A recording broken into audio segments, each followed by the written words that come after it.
funded by NASA, we flew our equipment twice on Blue Origin's New Shepard launch vehicles, the same type of launch vehicle that William Shatner flew on. And we contacted him, and he was very enthusiastic to help spread the word.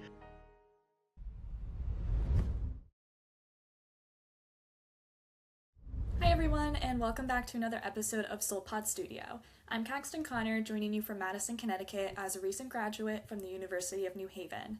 Today, we're diving into the future of clean energy with a guest whose work spans from the depths of the ocean to the surface of the moon. I'm joined by Bill Smith, the founder, president, and CEO of Infinity Fuel Cell and Hydrogen. Based in Windsor, Connecticut, Bill has spent decades pioneering hydrogen technology that was once exclusive to NASA and is now being brought down to Earth. Bill, thank you so much for joining us. Well, thank you, Caxton. I look forward to the opportunity to share what we're doing here at Infinity. I think it's a pretty exciting story, and delighted to be here. Yeah, I'm excited to dive in. So, Bill, you've been in the fuel cell industry for a long time, even co founding Proton Energy Systems before starting Infinity in 2002. For our audience of college students, many of whom are just starting to find their spark, what was it about hydrogen and PEM technology that made you want to dedicate your career to it? Well, that really began when I worked at United Technologies Hamilton Standard Division in their Space and Sea Systems department. And there we were developing systems that could generate oxygen for life support aboard nuclear submarines, and we're developing fuel cells that NASA could use to generate power in space. And I was very taken especially by electrolysis, where you can take electricity, which could come from renewables, and water, and then break down that water to form hydrogen and oxygen. And in doing so, create a clean fuel that you could use to generate electricity or use for other purposes, uh, that when you used it as a fuel, created clean water again as a byproduct. So I was very taken with the elegance of that reaction, the elegance of that technology, and got hooked on it. Began working on it then at United Technologies, and then uh, formed another commercial company, co-founded a Proton Energy Systems, and where we continue to do that commercially. Yeah, it's such an amazing process being able to create such clean energy just from water or oxygen. It's pretty cool. Yeah. So, Infinity's technology is often described as NASA technology brought down to Earth. And you recently achieved a major milestone, a 2,600-hour NASA lunar fuel cell test. Can you explain for us non engineers what makes a space grade fuel cell different from what we might see in a car, and why is the moon such a critical testing ground for energy tech? Sure, be glad to.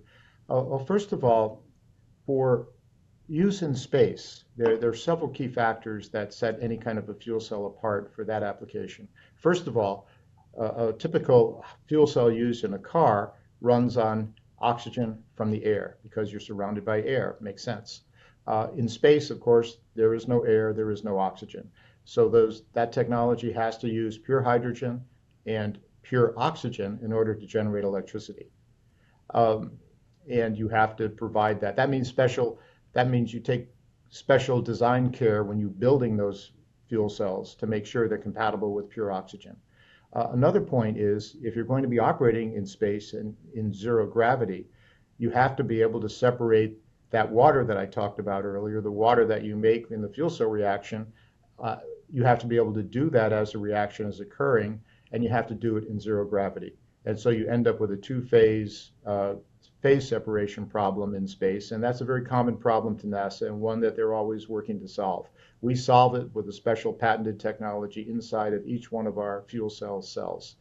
And thirdly, you have to operate in what's called a thermal vacuum. You have to operate in space in a pure vacuum and be able to survive, in the case of a lunar surface application, survive a 2 week long lunar night at minus 285 degrees Fahrenheit. So it's a very, very, very severe environment, but that's what we're designing for. And our fuel cells, that's what sets our fuel cells apart.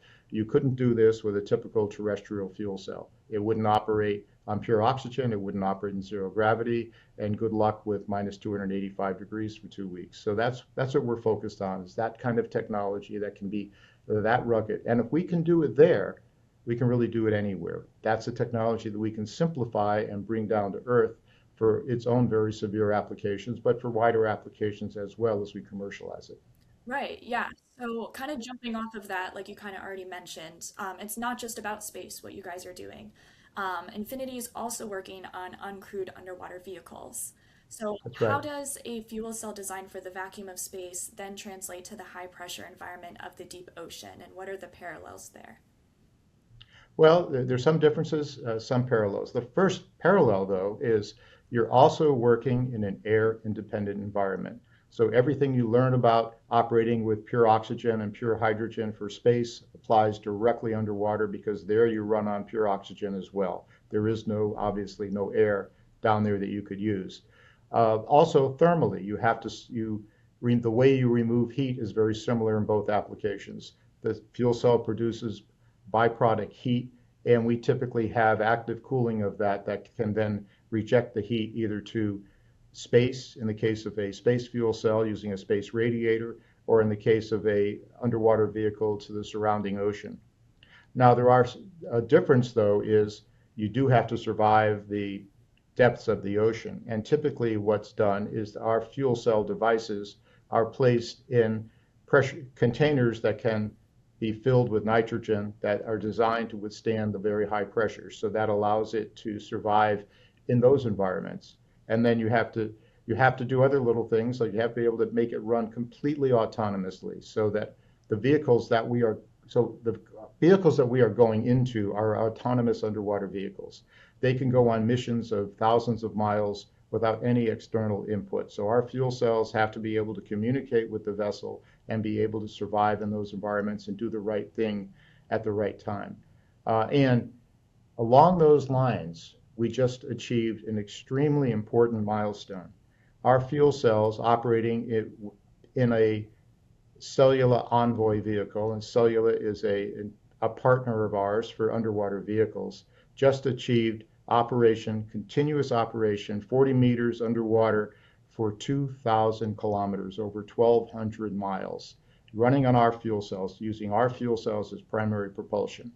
And so in doing that, we're running on hydrogen and oxygen, which could be made from electrolysis of water for that entire duration, operating on our fuel cells. And that their customers were very impressed with that, and that's leading to continued work for our fuel cells and our business. Yeah, that's an amazing achievement. Yeah, so kind of as we were just talking about, so your guys' work, it really touches both space and sea, two extremes of exploration. And Mhm. so looking ahead, where do you see hydrogen technology having the biggest impact here on Earth in the next decade? Well, probably people don't really understand how much hydrogen touches their lives every single day. And I know for a fact, everybody here on this planet is touched by that in some fashion. You may not think of it that way, though. But if you eat food, hydrogen is a key component of ammonia, which is a key component that's used in the manufacture of fertilizers. If you drive a car, the steel in that car, the fuel in that car are touched by hydrogen in their manufacturing processes. The same with concrete and many other products. So hydrogen is a widely used uh, commodity as it is, and not just used for transportation fuel, but used for as a very, very critical, important, and widespread feedstock for many industrial processes. So as hydrogen moves ahead, that is generated from renewable energy, we call that hydrogen green hydrogen. As green hydrogen is widely deployed, you can help decarbonize these major industries that really touch all of us and lead to improved climate change situations, reduce decarbonization of many industries. So I think that's a long-term vision that can be very important to everyone in the future. Yeah, it's really fascinating to learn about how much hydrogen is a part of our daily lives because I didn't really realize it until I learned a lot more about it. So it's really interesting to see how much it does impact our lives on a day-to-day basis. So I did see on your website that William Shatner is a brand ambassador for Infinity, Yes, and Bill. and he's spoken about this silent revolution of renewable energy. So, as someone who has been in the trenches of this revolution for 20 years, do you feel like we finally hit a tipping point where hydrogen is ready for the mainstream? I think we're getting very close to it. But first, a word about William Shatner and how we came to be in contact with him. As part of the demonstration of our technology to NASA, uh, we were required to demonstrate it could operate in actual zero gravity conditions. And so uh, funded by NASA, we flew our equipment twice on Blue Origin's New Shepard launch vehicles, the same type of launch vehicle that William Shatner flew on. And so that gave us a natural connection to him through those set of missions. And we contacted him, and he was very enthusiastic to help spread the word. When he says this, you can look it up on the internet elsewhere, but he says that he was just so impressed when he flew about how, on looking back at Earth, how fragile the Earth is and how much we need to take care of it. And that was a mission that he really took to heart. And along those lines, he could recognize how hydrogen can help with decarbonization and wanted to do what he could to help. And he's been our brand ambassador, and he is also an option holder in the company. So he is. It's kind of cool to be working with Captain Kirk. But to your question about the tipping point, I believe we are getting very close to it. There has been, under some administrations, more support than under others from this country, but that support has helped move the technology way ahead. There's companies that have here in the United States received billions of dollars worth of investment over time to advance the technology. We've received considerable support from the U.S. government as well. And that support, that investment is bearing fruit. You have large companies that are building large electrolyzers that to generate green hydrogen, and that's good. But other countries around the world are doing even more. China, which is famous for commercializing solar and commercializing wind and reducing the cost of those technologies, is now doing the same with hydrogen-related technologies, fuel cells and electrolyzers. So I can see that just like they did with solar and wind, that the Chinese could lead the way on getting through that tipping point and really breaking free the commercialization of hydrogen technologies. And I hope that we can follow right along or side by side with Chinese technologies and Chinese markets. But it's not a bad thing that somebody at least is advancing the technology to make it even more widely spread. And we have our own role to play in our markets. In fact, one of the things that we can do with our systems is we can combine fuel cells and electrolyzers to build what's called a regenerative fuel cell, which you can use as an energy storage system. So it's very compatible with renewables. If you want to store days or weeks or even months of energy, hydrogen can be a preferred way to do that. That would allow you to use renewables in places where you thought you couldn't do it before. So I think we're getting very close to that tipping point, and you watch in the next coming years, we're going to start to see extremely widespread use of green hydrogen. Yeah, that's honestly really exciting. Definitely have to stay updated on, what the US is doing, what other parts of the world are doing. It's really great how everybody's trying to have this shared common goal of just, really making the world a greener place with more green energy. So, you've led teams through decades of innovation. What has been the biggest leadership lesson from building technology that's always ahead of its time? Darn, ahead of our time. It is that does happen though. I think that some of the biggest lessons I've taken away from that relate to um, being able to communicate, and this is where communication is extraordinarily important, how long term some of these activities can be while inspiring people in the short term. And this is especially important with investors. Investors have different motivations. Some of them, some venture capitalists want to come in and get out within a few years, and that doesn't really suit a long-term technology like this. Others can be very dedicated to supporting a technology vision for many years. But you also need the company leadership to be prepared to balance those factors, keep the vision alive inspire the company, inspire the workers, and inspire the investors to stay with it and actually make real progress too. It, but it takes time. We're not, developing software code. We're developing real hardware that is subject to the laws of physics, and the laws of physics sometimes can be tough to follow, but follow them we do, and we're making a lot of progress there. But I'd say that's it, is that this dedication to the long-term vision and communication of the long-term vision for both the workers, the market, and investors, and it pays off. Um, there's companies like Bloom Energy that I'm quite familiar with. They work on a different type fuel cell technology, a solid oxide fuel cell technology, and they were founded over 20 years ago and had over $1 billion worth of investment from major venture capital providers like Kleiner Perkins, and they had done quite well up until last year, and then starting last year they started to do phenomenally well, working on in this case, a natural gas powered fuel cell, not pure hydrogen, but it allows you to generate large amounts of power for, guess what? Data centers. So they are part of the data center revolution right now and making a tremendous impact. And that one of the benefits of uh, a natural gas fuel cell compared to using diesel generation or or gas turbine generation is you can operate on natural gas. You can get much more efficient than those other processes. And so it does its own part to help with decarbonization. Not as quite as far as pure hydrogen, but a lot better than other technologies. But that's a long-term vision. That's over 20 years to get to that point to be an overnight success.